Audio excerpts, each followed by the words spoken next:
یہ بس دعوے دار تھے، لیکن ان کی جو فطرت ہے وہ ظالم ہے یہ، اور جو دعوے خدا کے دعوے میں قریب آنا چاہتا ہے وہ تو مکھی بھی نہیں مار سکتا، وہ تو نیچے جب چلتا ہے تو نیچے دیکھتا ہے کہیں چیونٹی نہ آ جائے۔ اور باقی رہی بات کہ کیا یہ مسلمان اب اسی لائن میں نہیں کھڑے ہوئے ہیں، تو اس کی سب سے پہلی مثال تو یہ ہے کہ ان کے اپنے نبی نے کہہ دیا کہ خدا لعنت کرے یہودیوں نصاریوں پر، انہوں نے اپنے انبیاء کی قبروں کو سجدہ گاہ بنا ڈالا۔ تو اگر اس پس منظر میں دیکھیں تو وہ اتنے گناہ گار نہیں ہیں جتنے گناہ گار یہ مسلمان ہیں۔ انہوں نے ہر گلی کے اندر سجدے کیے ہیں پیروں کو، مریدوں کو۔ تو اب محمد صاحب کہتے ہیں کہ یہ میری امت جو ہے یہ سب سے زیادہ لعنتی ہے، اور آسمان کے نیچے ان کے علماء یہ خود بھی بدترین مخلوق ہیں۔ تو آپ دیکھ لیں اس کے بعد کیا رہ جاتا ہے۔ خدا کسی قوم، نہ کسی انڈیویجول افرادی، نہ سوسائٹی، کسی کا بھی طرفدار نہیں ہے۔ خدا ان کا طرفدار ہے جو پھل لے کے آتے ہیں خدا کی منشا کے مطابق۔ اب آپ دیکھیں کہ جب یہ ہماری موومنٹ پھیلے گی تو سوچ بھی نہیں سکتے کہ کسی نبی کو کوئی نقصان یا ضرر پہنچایا جائے، کیونکہ میں مسیح الزمانہ خود کہہ چکا ہوں، خدا نے کہا کہ یہ زمین انبیاء سے بھر جائے گی۔ ایک نبی کا قتل، ایک عام آدمی کا قتل اتنا بڑا ہے کہ ساری انسانیت کا قتل ہو گیا۔ تو ایک نبی کا قتل جو ہے وہ تو آپ خود اندازہ لگا لیں کہ صدیوں میں ایک نبی آتا ہے۔ تو یہ سب سے بڑے ظالم جو ہیں، اسی لیے خدا نے کہا کہ میں نے ان کی صف لپیٹ دی ہے۔ جی حضور بہت شکریہ جی۔ ہمارے ایک ممبر فرماتے ہیں جناب زاہد خان صاحب سے سوال ہے کہ تصوف اور روحانیت میں کیا فرق ہے، اور کیا وجد الہی روحانیت کا ہی حصہ ہے؟ کیونکہ کوئی شخص آج تک یہ نہیں جان سکا کہ وجد کیا ہے، اس بارے میں ضرور رہنمائی فرمائیں۔ تصوف اور روحانیت دو آنکھیں ہیں جیسے، اور انہی دونوں آنکھوں کے اندر یہ دو آنکھیں جو ہیں اسی کے اندر خدا نے ایک ایسا نظام رکھا ہے، یہ جسمانی دنیا کو بھی دیکھ سکتی ہے اور روحانی دنیا کو بھی دیکھ سکتی ہے۔ تو آپ کہہ لیں توصف کہتے ہیں آپ، یہ ابتدا ہے اور روحانیت انتہا نہیں کہوں گا میں۔ روحانیت جو ہے وہ اینڈ لیس ہے، ختم ہی نہیں ہوتی۔ اب وجد الہی کیا ہے؟ وجد الہی ایک راز ہے، محبت کا راز ہے الہی نور کا، اس انسان اور خدا کے درمیان جب وہ وجد میں آتا ہے تو کل جہانوں میں کوئی چیز اسے خدا سے زیادہ پیاری نہیں ہوتی۔ بس یہ جو گھڑیاں گزرتی ہیں اسے وجد کہا جاتا ہے، اور یہ خدا کی سب سے بڑی عنایت ہے کسی بھی مخلوق پر۔ جی حضور بہت شکریہ جی۔ ہمارے ایک اور ممبر کا سوال ہے، یہ فرماتے ہیں زاہد خان صاحب سے سوال ہے کہ کسی بھی معاشرے کے لوگ اگر جرائم کا ارتکاب کرتے ہیں یا کسی بھی شخص کی انتہا پسندی اور جرم کا ذمہ دار مذہب کیسے ہو سکتا ہے؟ مذہب اسلام بذات خود ایک امن کا دین ہے، لیکن ایسے لوگوں کی وجہ سے بدنام ہے جو خود جرائم کرتے ہیں اور پوری دنیا میں مذہب اسلام کا نام بدنام کرتے ہیں۔ یہ بات تو آپ کی درست ہے کہ اگر ایک شخص گناہ کرتا ہے معاشرے میں تو اسلام کیا بلکہ کسی مذہب کو بھی بدنام نہیں کیا جا سکتا، کیونکہ یہ جرائم یہودیت بنی اسرائیل میں بھی ہوتے ہیں، کرسچینٹی میں بھی ہوتے ہیں، اور بدھ مذہب میں بھی، ہندو میں بھی۔ لیکن بات پھر گھوم کے وہیں آ جاتی ہے کہ جو جتنے بھی مذہب ہیں وہ آہستہ آہستہ اقرار کر رہے ہیں کہ مذہب اور جمہوریت کو علیحدہ ہونا چاہیے، اور یہ آپ کا کانسٹیٹیوشن بھی کہتا ہے، محمد Ali Jinnah, that religion is a private affair, has nothing to do with the affair of government businesses۔ تو یہ تو آپ کے بنیادی جو فاؤنڈر ہیں وہ کہتے ہیں کہ مذہب ایک انفرادی معاملہ ہے، اسے حاوی نہیں ہونا چاہیے جمہوریت پر۔ اب بدقسمتی یہ ہے کہ عیسائیت میں بھی یہ مذہب اور جمہوریت کو علیحدہ کر دیا گیا، لہذا اب جرم جو ہے نہ وہ عیسیٰ کو نہ بائبل کو کچھ کہتے ہیں، وہ اس کا معاملہ کہتے ہیں کہ یہ جرم کا ذمہ دار یہ ہے۔ یہی معاملہ جو ہے دوسرے مذہبوں میں بھی ہیں، لیکن جب تک یہ علیحدگی نہیں ہوگی، جیسے آپ کے فاؤنڈر نے کہا کہ یہ دونوں ان کو ساتھ نہیں چل سکتے، یہ علیحدہ ہونا چاہیے۔ جب ہو جائے گی تو پھر لوگ اسلام کو الزام بھی نہیں دیں گے، کیونکہ جمہوریت جہاں پنپتی ہے، جمہوریت خود ذمہ دار ہو جاتی ہے معاشرے میں کہ اگر کوئی ایسا شخص ظالم اور جرم کرتا ہے تو اسے خود نمٹے۔ بس یہ فرق ہے۔ جی ضرور، بہت شکریہ جی۔ ہمارے ایک اور ممبر کا سوال ہے، یہ ایتھیسٹ طبقہ فکر سے تعلق رکھتے ہیں۔ یہ کہتے ہیں زاہد صاحب، میں ایک ایتھیسٹ ہوں، کیا آپ کی خدا سے ملاقات ہوئی؟ اس بات کا کیا ثبوت ہے؟ جبکہ انسانی تاریخ کے جغرافیکل ایویڈنس سے یہ ثابت ہوتا ہے کہ انسان نے ہمیشہ اپنے خوف کو دور کرنے کے لیے ایک ایسی غائبانہ ہستی کا سہارا ڈھونڈا ہے تاکہ وہ اپنے اندر کے ڈر اور خوف کو دور کر سکیں، پھر اس نہ نظر آنے والے ذات کو ڈھال بنا کر انسانیت پر حکومت بھی کی ہے۔ میں آپ کو اس کا جواب کامن سینس اور لاجک انداز میں دینا چاہتا ہوں۔ مثال کے طور پہ دنیا میں ایسے لوگ ہیں جو کہیں کہ لندن ہے ہی نہیں، وہ اس لیے کہ میں نے نہیں دیکھا، لیکن ایسے لوگ بھی ہوں جو یہ کہیں کہ میں لندن سے ہو آیا ہوں اور میں دیکھ کر آیا ہوں۔ اگر اسی مثال کو نبیوں کی ہسٹری پر لیا جائے تو ایک لائن لگی ہوئی ہے نبیوں کی، جنہوں نے کہا ہم نے نور سے ملاقات کی، ہم نے اسے دیکھا۔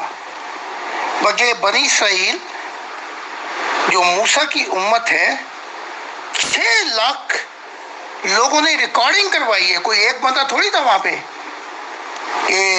بلکہ موسیٰ نے ان کو پہلے بتایا کہ خدا آئے گا، اور وہ پہاڑ پہ آیا، لوگ ڈر گئے۔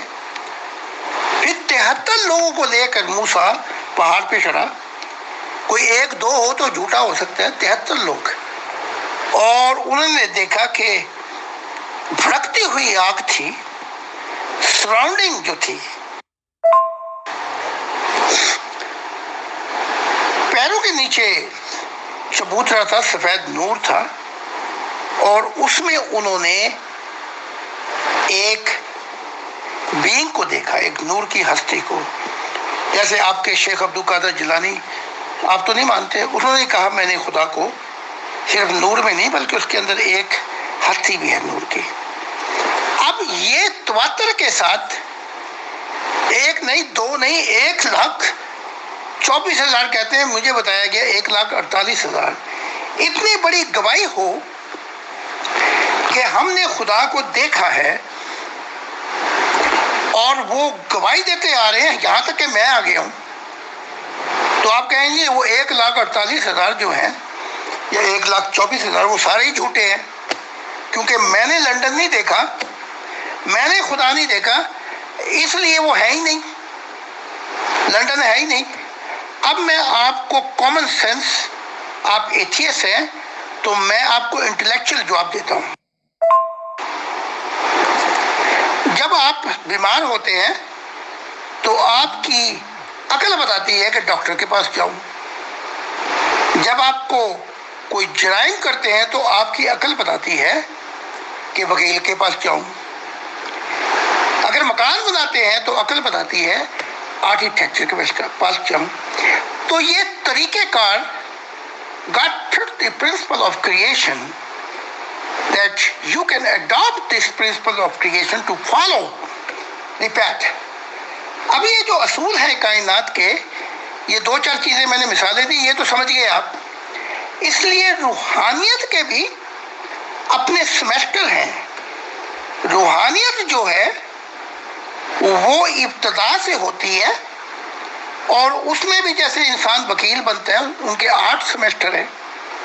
اور یہ جو روحانیت ہے یہ بتاتی ہے کہ جسم کی چابی کیا ہے، اور پھر یہ کہ دماغ کی اپروچ کہاں تک ہے، پھر شعور کہاں اس سے آگے جاتا ہے، اور پھر ضمیر کی روشنی جو ہے وہ کہاں تک جاتی ہے، اور اس کے بعد ایموشن جو دل ہے وہ کیا چیز ہے، اور روح کو کیسے دیکھا جا سکتا ہے۔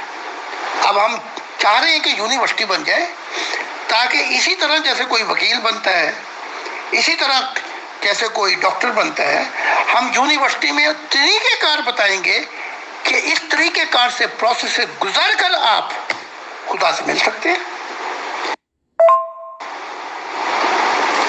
اور میرا جو پروسیس ہے لیکچرز کا وہ انٹیلیجنٹ بھی ہے، انٹلیکچوئل بھی ہے، ریزنیبلٹی بھی ہے، تینوں چیزیں۔ آپ جیسے اب ایتھیسٹ آئے ہیں تو میں ان کو مذہب کی مثال ہی نہیں دوں گا کیونکہ وہ تو انکاری ہے بالکل۔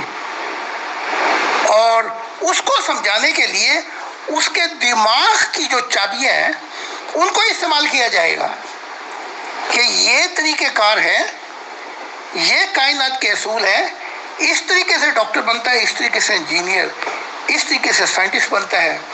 اور اسی یونیورسٹی کا پروسیس جو ہے وہ انسان کو روحانیت میں اس کی 5 حصے کھول دیتا ہے، اور وہ خدا کو دیکھ سکتا ہے، موت کے بعد کی زندگی کو دیکھ سکتا ہے اس دنیا میں، یہ نہیں کہ موت کے بعد مشاہدہ الہی کر سکتا ہے، اور بہت ہی تجربات کر سکتا ہے۔ لاکھوں کروڑوں صوفی آئے ہیں، انہوں نے اپنے مشاہدات بتائے ہیں، ایک پاگل ہوگا، 2 ہوگا، یہ تھوڑی کہ کروڑوں ہی پاگل ہوں گے۔ جی حضور، انہی ایک ممبر کا ایک اور سوال ہے، بائبل، اسلام اور دیگر الہامی کتابوں سے جس خدا کا تصور سامنے آتا ہے وہ مجھے کوئی اچھا خدا نہیں لگتا، بلکہ ایک انتہائی ظالم اور صرف اپنی مرضی کو پورا کرنے والا حکمران لگتا ہے۔ ایسے خدا کو کوئی کیوں ملنا چاہے گا؟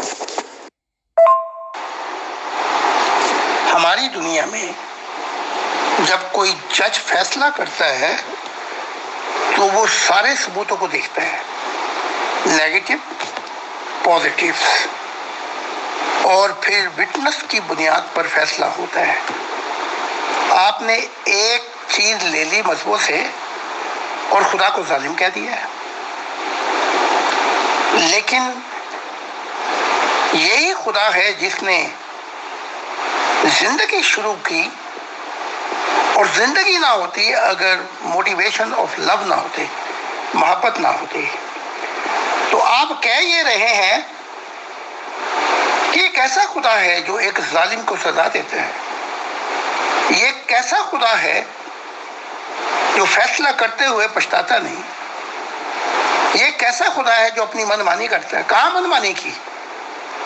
خدا نے انتباہ کیا، وارننگ دی ہے، اور کہا کہ یہ رستہ تمہیں اندھیروں میں لے جاتا ہے، یہ رستہ تمہیں روشنیوں میں لے جاتا ہے، سب کچھ بتایا۔ تو ہوتا کیا ہے میرے پیارے، وہ یہ ہے کہ سارے غلط قدم آپ لیں گے، اور جب وہ بم پھٹے گا تو پوچھتے ہیں کہ وہ خدا کہاں تھا؟ بڑا ظالم خدا ہے۔ بھائی جب تو نے ہزاروں قدم لیے، وہ بم پھٹے جب تو نے ایسا سفر کیا کہ تو نے انسانیت کا قتل کر ڈالا، انسانیت کو یتیم کر ڈالا، تو اس کی سزا جو ہے وہ اس دنیا میں بھی دیتی ہے، مکافات عمل ہے، تو اس کو خدا پہ کیسے اپنا الزام دے دیں گے؟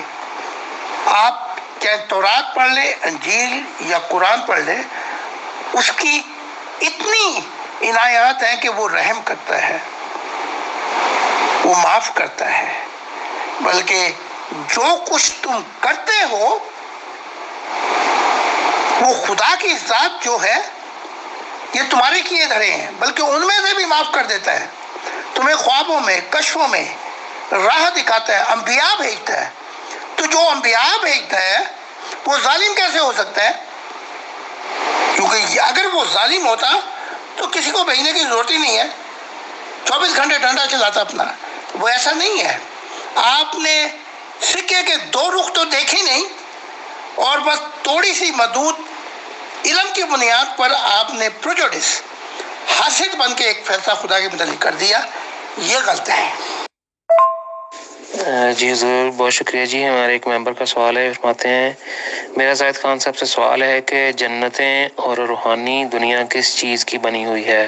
کیونکہ ہماری کائنات اور جتنی بھی گیلیکسیز ہیں یہ ٹھوس مادے سے بنی ہیں، کیا روحانی دنیا اور ظاہری دنیا دو مختلف مادوں سے بنی ہوئی ہے؟ یہ جو ظاہری کائنات ہے اس میں مادہ استعمال ہوا ہے،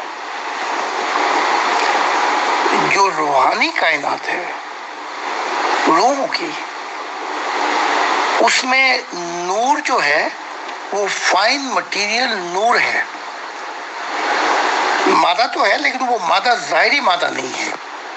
پھر خدا نے اس کو بھی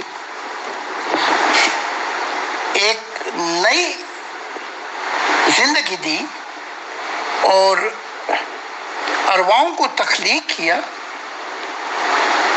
تو اپنی یونیورسل پرائم فورس جو توانائی ہے، جو خدا کی طاقت ہے، وہ جو ہے وہ خدا نے کہا کہ وہ پھوکی، تو روحانی دنیا جو ہے اور روح اور روحانی جو جنتیں یا جو کچھ بھی ہے وہ سب تخلیق کی گئی ہیں اس مادے سے جو ٹھوس مادہ نہیں ہے۔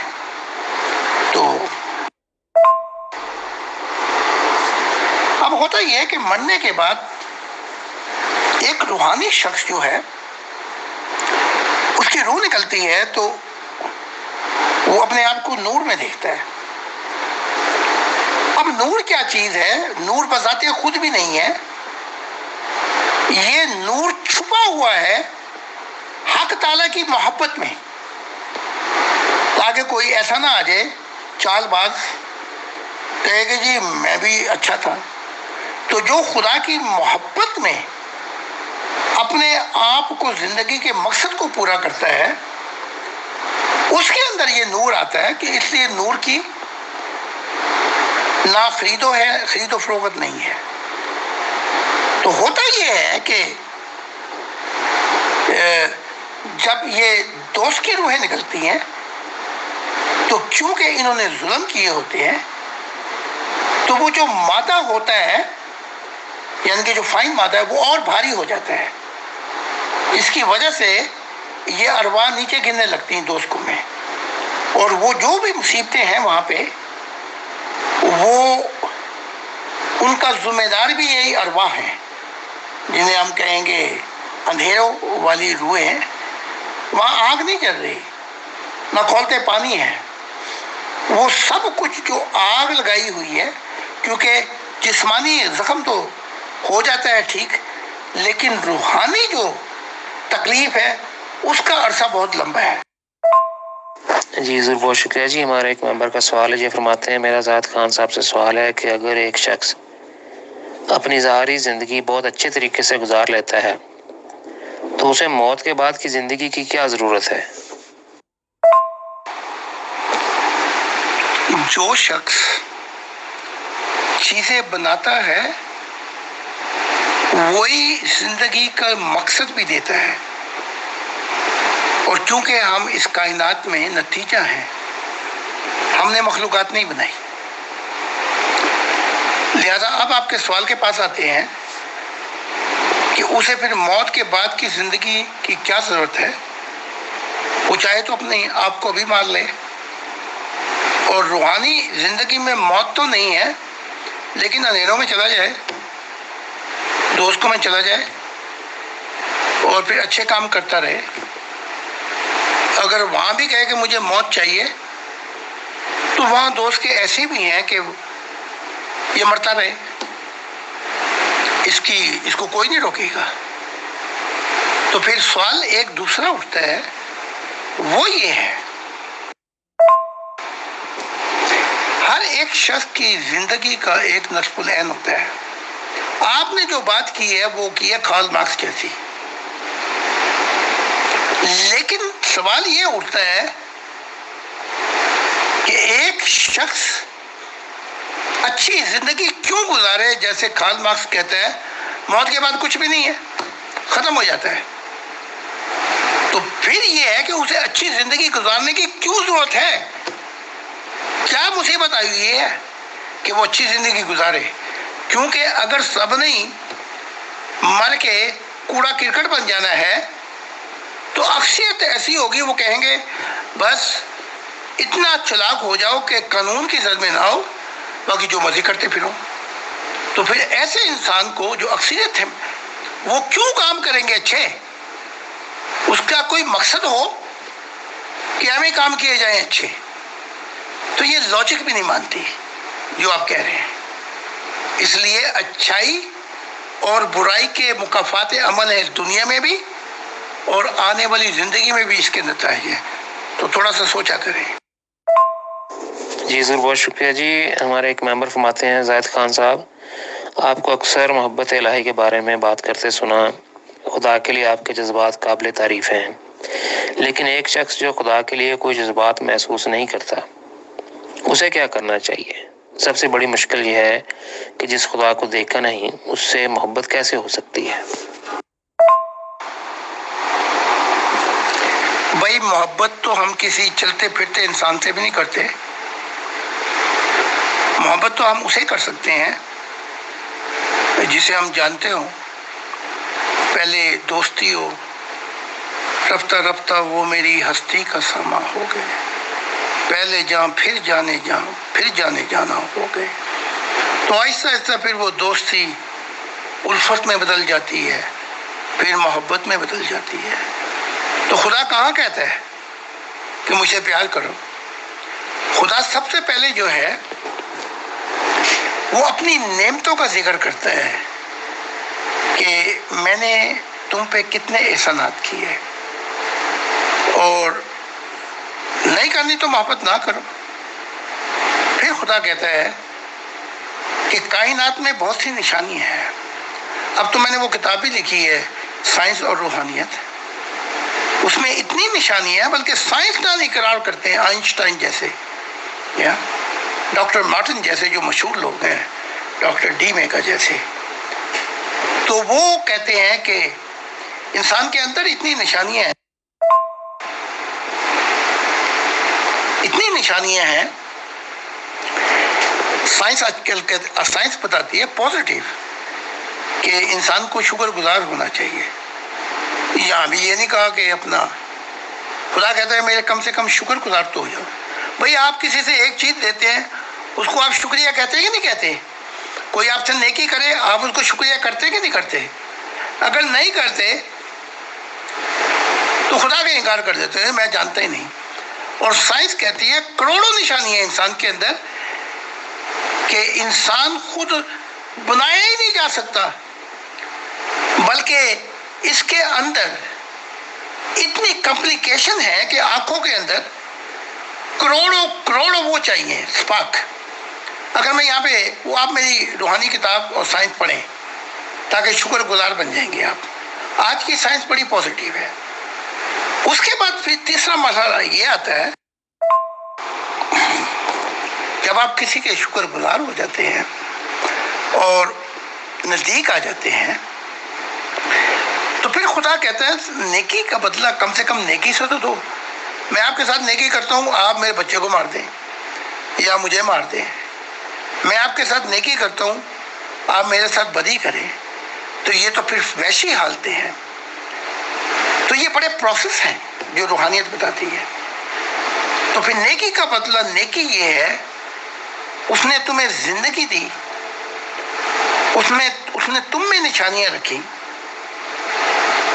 پھر ہم شکر گزار بھی نہیں ہوتے، نہ شکرے، اور پھر نہ ہم کوئی نیکی کرنا چاہتے ہیں. تو یہ جو پروسیس ہے یہ ایک دم محبت میں نہیں چلا جاتا. محبت تو بڑی بعد میں ہوتی جا کے، کہ رفتہ رفتہ وہ میری ہستی کا سامان ہو گئے. تو ان چیزوں کو آپ دیکھیں، میرے لیکچر سنیں، اور پھر کائنات جو ہے وہ بتاتی ہے. یہ اتنا حسین تصور جو ہے، مصوری، تو ہمارا خیال جائے گا مصور پہ بھی یہ کس نے بنایا. تو یہ تو پہلی نشانی. پھر آہستہ آہستہ جو پروسیس ہے وہ بتاتے ہیں کہ تو خالق جو اس کائنات کا، اسے ملا جا سکتا ہے. یہ ابتدا ہوتی ہے روحانیت سے. جی سر، بہت شکریہ جی. ہمارے آج کے پروگرام کا آخری سوال ہے جی. یہ ممبر فرماتے ہیں زاہد خان صاحب، اگر ایک شخص کو خدا سے ملنے کا شرف حاصل ہو جاتا ہے تو اسے سب سے پہلا کام کیا کرنا چاہیے؟ دوسرے الفاظ میں، اس شخص کو انسانیت کے لیے کیا کرنا چاہیے؟ کیا ایک شخص کا خدا سے ملنا دیگر انسانیت کے کسی بھی لحاظ سے فائدہ مند ہے؟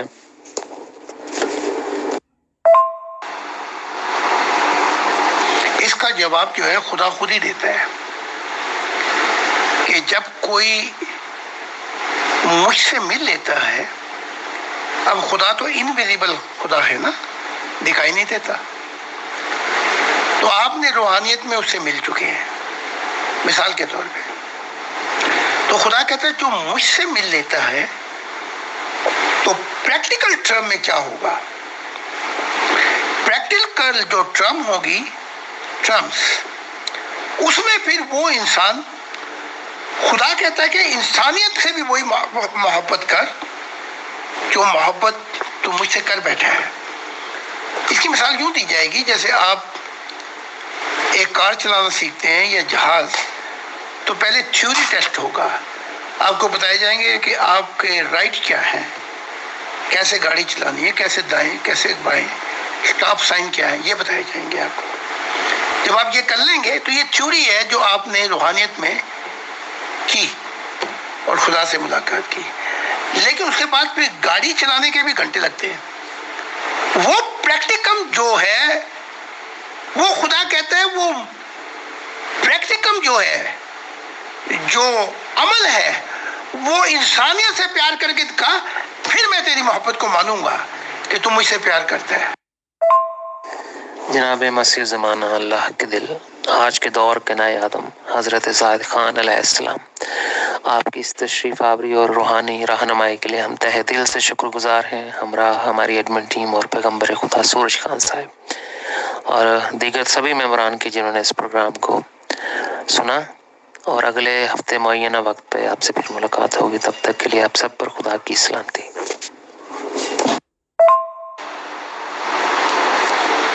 آپ سب پر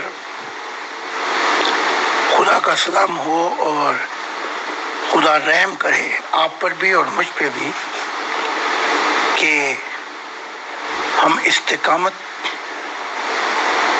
اور صبر سے اس راہ پہ چلیں، کیونکہ اس اندھیروں والی ظالم دنیا میں روحانیت کی راہ پہ چلنا ایسا ہی ہے جیسے آپ انگارہ اپنے ہاتھ میں لے لیتے ہیں.